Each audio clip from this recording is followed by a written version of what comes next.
নমস্কার বন্ধুরা, আজকে আরেকটা নতুন ভিডিও নিয়ে এসেছি। সেটা হচ্ছে পাপড়ের তরকারি। পাপড়ের তরকারি বানানোর জন্য আমি সব গুছিয়ে নিয়েছি। এখন আমি পাপড়টা কেটে নেব। পাপড়টা ভেজে নিচ্ছি। পাপড়গুলো ভাজা হয়ে গেছে, এগুলো তুলে নেব। তেলের মধ্যে আমি আরেকটু তেল দিয়ে দিয়েছি। আমি এখন দেবো দুটো তেজপাতা আর দেবো গোটা জিরে। তারপর দিয়ে দিচ্ছি আলু। একটু ভাজা ভাজা হয়ে গেছে, এখন এর মধ্যে আমি দিয়ে দেবো পরিমাণ মতো লবণ, কেটে রাখা কাঁচা লঙ্কা, আর দেবো একটু হলুদ, দিয়ে দিচ্ছি লাল লঙ্কার গুঁড়ো। হয়ে গেছে, এখন আমি জল দিয়ে দেবো। এবার আমি পাপড়টা দিয়ে দিচ্ছি। এখন আমি এর মধ্যে দিয়ে দেবো জিরের গুঁড়ো, দেবো গরম মশলার গুঁড়ো। হয়ে গেছে তরকারি, এবার আমি নামিয়ে নিচ্ছি।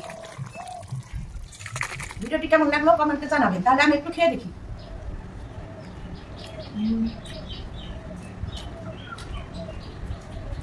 ভিডিওটা ভালো লাগলে লাইক, শেয়ার, সাবস্ক্রাইব করবেন।